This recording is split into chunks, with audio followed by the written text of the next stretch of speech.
வணக்கம். ஈரான்ல பாத்தீங்கன்னா, முழுக்க முழுக்க இருட்டுல எல்லாருமே மூழ்கிட்டு இருக்காங்க. நேத்து, இன்னைக்கு பாத்தீங்கன்னா இஸ்ரேல் செம்ம அடி வாங்கியிருக்காங்க. அக்கீடா, அப்புறம் இன்னொரு ஒரு நகரம் பாத்தீங்கன்னா அதிகமா தாக்குதலுக்கு உள்ளாக்கப்பட்டிருக்கு. இஸ்ரேல் இந்த அளவுக்கு ஈரான் ரெசிஸ்ட் பண்ணுவாங்க அப்படிங்கிறத எதிர்பார்க்கல அப்படிங்கிறத இந்த 2 நாள்ல இஸ்ரேல் இந்த ஈரானுடைய தாக்குதலை எப்படியெல்லாம் எதிர்கொண்டுட்டு இருக்காங்க, சமாளிக்கிறதுக்கு இன்னைக்கு வரைக்கும் பாத்தீங்கன்னா திக்குமுக்கு ஆடிட்டு இருக்காங்க அப்படிங்கிறதுல புரியுது. இஸ்ரேல் இதுல என்ன ஒரு தப்பு கணக்கு போட்டுட்டாங்கன்னு பாத்தீங்கன்னா, இந்த வார் தொடங்கி மிஞ்சி போனா ஒரு மாசத்துக்குள்ள முடிச்சிடலாம். ஈரான் ஒண்ணு சரண்டர் ஆயிருவாங்க, இல்ல அங்க இருக்கக்கூடிய ஒவ்வொரு தலைவர்களும் நம்ம அழிச்சிட்டோம் அப்படின்னா அந்த முக்கியமான சிஸ்டமே கொலாப்ஸ் ஆயிரும். அங்க யாருமே பாத்தீங்கன்னா ரிட்டாலியேட் பண்ணி வார்னு ஒண்ணு பண்ண மாட்டாங்க. ப்ராக்சி வார் இருக்கலாம், போராளி குழுக்கள் நம்மளுக்கு சண்டை போடும், அங்கொன்றும் இங்கொன்றுமா பாத்தீங்கன்னா மிலிட்டரியில யாரெல்லாம் மிஞ்சி இருக்காங்களோ அதன் மூலியமா தாக்குதல் நடத்துவாங்க. But Iran as a system முழுக்க முழுக்க நசுங்கிரும். இதன் மூலியமா நம்ம ஈஸியா இந்த வார்ல வின் பண்ணிடலாம் அப்படின்னு இஸ்ரேல் நினைச்சு அந்த ஒரு ப்ரோபோசல் யூஎஸ் கிட்ட வைக்க போய் தான் இது 1.5 வருஷமா பிளான் பண்ணி ஒரு மாசத்துக்குள்ள முடிக்கலாம் அப்படின்னு நினைச்ச ஒரு வார். ஆனா இப்ப இஸ்ரேல் மட்டும் இல்லாம யூஎஸ்க்கும் இது ஒரு பெரிய ஏமாற்றமா இருக்கு. அதுக்கு முக்கியமான காரணம் ஈரான் ரெசிஸ்டன்ஸ். ஈரான் இது எப்படி எதிர்கொள்றாங்க, அவங்களோட மன தைரியம் மட்டும் இல்லாம அங்க நெவர் சே டை ஆட்டிடியூட் அப்படின்னு சொல்லுவாங்கல்ல, அது இப்போ வரைக்கும் தக்க வச்சிருக்கிறது ஈரானுடைய இன்னைக்கு இருக்கக்கூடிய வெற்றிக்கு ரொம்ப வழிவகுத்தது அப்படின்னே சொல்லலாம். இந்த சான்சு உடைய ஆர்ட் ஆஃப் வார்ல முக்கியமா நிறைய சொல்லிக் கொடுக்குற விஷயம் என்னன்னு பாத்தீங்கன்னா, எப்படி சண்டை போடணும் அப்படிங்கறதோட எதிரியோட மனநிலையை எப்படி உடைக்கணும் அப்படிங்கறதான். அதை புரிஞ்சு வச்சுட்டு ஈரான் இந்த சண்டையில முழுக்க முழுக்க பாத்தீங்கன்னா இஸ்ரேலோடையும் யூஎஸ் உடைய மனநிலை உடைக்கிறது மட்டும் இல்லாம உலகத்துடைய பார்வையை மாத்திருக்காங்க.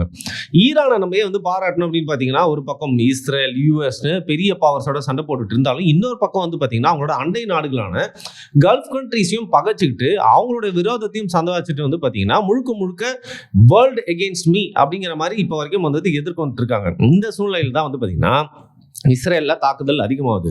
இஸ்ரேலுடைய கதறல் வழக்கம் போல யூஎஸ் பக்கம் திரும்பி எங்களை காப்பாத்துங்கோ அப்படிங்கிற மாதிரி கத்திட்டு இருக்கும்போது, யூஎஸ் ஏற்கனவே ஒரு வார்னிங் பண்ணியிருந்தாங்க.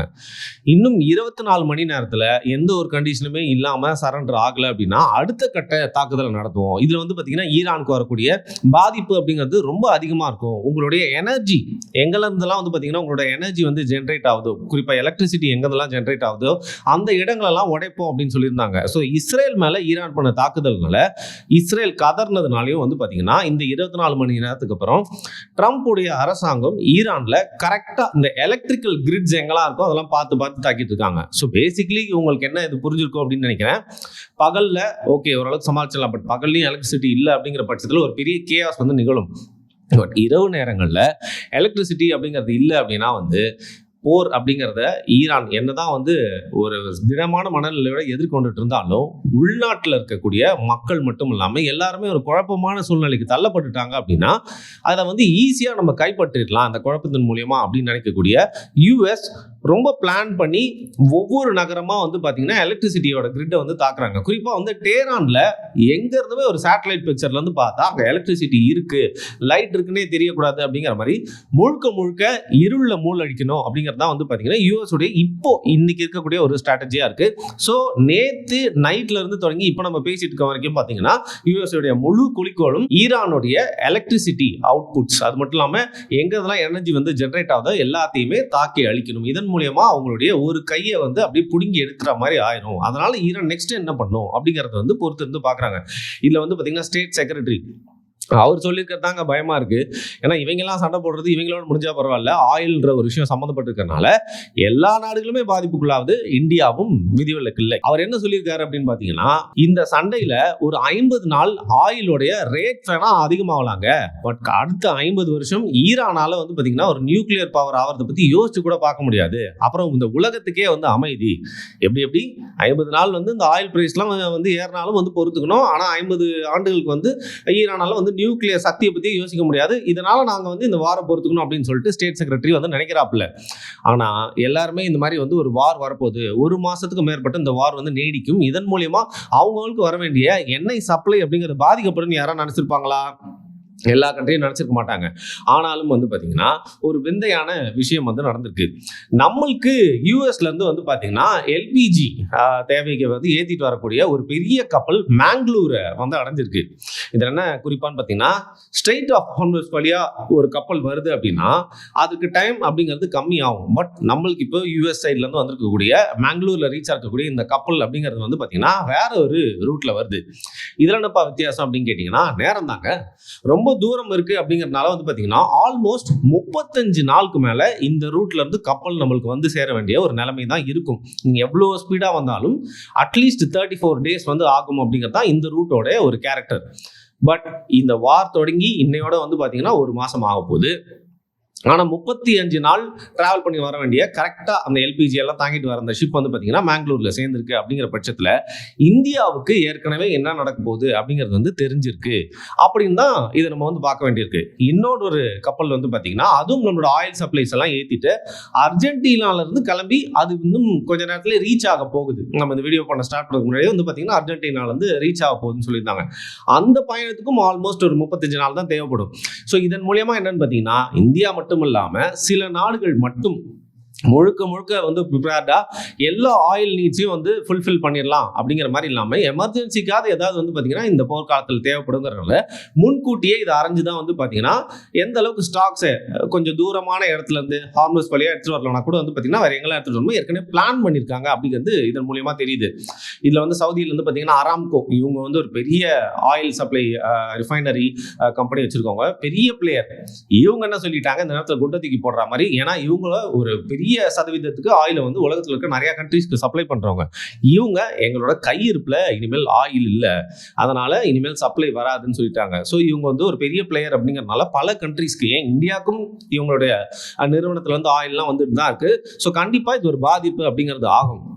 ஸோ நான் ஏற்கனவே சொன்ன 35 நாள் ஆகுது அப்படிங்கிற பட்சத்தில் ரொம்ப கம்மியான டிஸ்ட்ரிபியூஷன் தான் இருக்கும். ஏன்னா கேட்ட அளவுக்குலாம் வந்து கொடுக்க முடியாது. கிரைசிஸ் அப்படிங்கிறதுனால கொஞ்சம் இருப்பு வச்சுட்டு தான் எல்லாருக்கும் அளந்து வியாபாரம் பண்ண முடியும். ஆனால் ஹை ரேட்டில் வந்து பண்ணலாம். அதில் தான் நம்ம ஏற்கனவே ஒரு வீடியோவில் சொல்லியிருப்போம், ரஷ்யா தான் அதில் வின் சுச்சுவேஷன் செம்மையாக சம்பாதிச்சிட்டாங்க அப்படின்னு சொல்லிட்டு. ஏன்னா அராம்கோவும் இப்படி சொல்லியிருக்கிறது மூலியமா வந்து பார்த்தீங்கன்னா ஆயில் ரிசர்வ்ஸு, ஆயிலோட ப்ரொடக்ஷன் எல்லாமே டிப்ளீட் ஆகி முழுக்க ஒரு நாடு மட்டும் இல்லாமல் உலகத்தில் இருக்க எல்லா நாடுமே இதன் மூலயமா பாதிப்படைய போறாங்க அப்படிங்கிறது இப்போ தெரிஞ்சிருக்கு. ஏன்னா இன்னைக்கே போர் முடிஞ்சாலும் நார்மல்சி அப்படிங்கிறத திரும்பி நம்மளுக்கு வழக்கமான ஆயில் சப்ளை வந்து சேர்றதுக்கான டைம் எடுத்துக்கும். இதன் மூலயமா நம்ம இப்படி சொல்றோம். ஆனால் நம்மளுக்கும் ஆயில் பிரச்சனை தான் வந்து பார்த்தீங்கன்னா இந்த சவுதியில் இருக்க நாடுகளுக்கு வேற ஒரு பிரச்சனை, இதோட முக்கியமான பிரச்சனை தண்ணி. பாலைவனத்தில் எண்ணெய் கிடைக்குங்க, பட் தண்ணி கிடைக்கிறதான கஷ்டம். அங்கே தண்ணியை தான் ஆயில் மாதிரி பார்ப்பாங்க. அப்படிங்கிற பட்சத்தில் பெரும்பான்மையான நாடுகள் எல்லாமே வந்து பார்த்தீங்கன்னா டீசாலினேஷன் பிளான்ட்ஸ் வச்சு தான் வந்து தண்ணீரை உருவாக்குறாங்க. உதாரணத்துக்கு துபாயிலெல்லாம் வந்து பார்த்தீங்கன்னா உப்பு தண்ணீரை வந்து குடி தண்ணீர் ஆக்குற திட்டம் அப்படிங்கிறது ரொம்ப சாதாரணமாக நடக்கும். ஏன்னா அவங்களுக்கு வேற வழி இல்லை அப்படிங்கிறதுனால வந்து பார்த்தீங்கன்னா அங்கே இருக்கக்கூடிய எல்லா கண்ட்ரிஸுமே இந்த மாதிரி டீசாலினேஷன் பிளான்ட்ஸை தான் நம்பி இருக்காங்க. ஈரான் என்ன பண்றாங்க அப்படின்னா, எங்களுடைய எதிரிகளுக்கு உதவுறீங்களா அப்படின்னு ஒரு பக்கம் இஸ்ரேல்ல உள்ள போந்து அடிக்கிறது மட்டும் இல்லாம இன்னொரு பக்கம் யுஎஸ்க்கு டஃப் கொடுத்து டியோகோ கார்சியால போயிட்டு கொஞ்சம் தாக்குதல் நடத்துறது மட்டும் இல்லாம கல்ஃப் கண்ட்ரிஸ் எல்லாத்தோட டீசாலினேஷன், அதாவது வாட்டர் சப்ளை உடைக்கணும். எப்படி எனர்ஜி சப்ளை வந்து யூஎஸ் உடைக்கணும்னு நினைக்கிறாங்களோ அதே மாதிரி வாட்டர் சப்ளை உடைக்கிறதுக்காக டீசாலினேஷன் பிளான்ஸ் எல்லாம் தேடி அடிச்சிட்டு இருக்காங்க.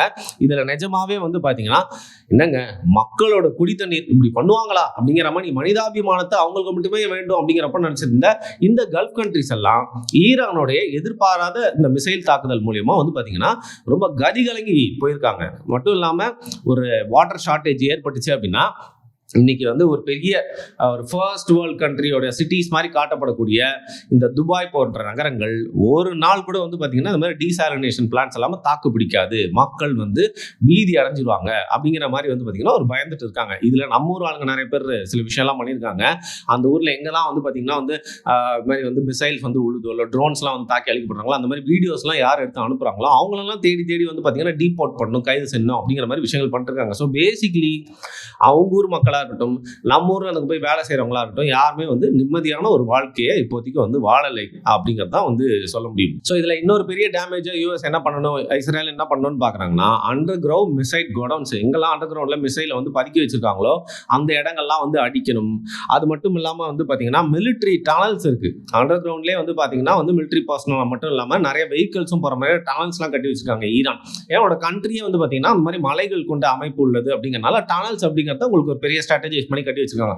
அந்த டனல்ஸோட கிரிட் எல்லாம் வந்து அடிச்சு உடைச்சு அந்த டிரான்ஸ்போர்ட்டேஷன் நிறுத்தணும் அப்படிங்கிறது நெக்ஸ்ட் ஒரு குறிக்கோளா வந்து வச்சிருக்காங்க. திரும்பவும் எல்லாமே ஸ்ட்ரைட் ஆஃப் ஹார்மஸ் தான் வந்து முடியுது. அதை திறந்து விடணும் அப்படின்னு சொல்லிட்டு டைம் வந்து கொடுத்திருந்தாலும் ஈரான் அதுக்கு தலை செய்யாட்டுற மாதிரி தெரியல. இந்த நேரத்தில் வந்து பாத்தீங்கன்னா 40,000க்கும் மேற்பட்ட பில்டிங்ஸ் வந்து டேமேஜ் ஆயிருக்கு.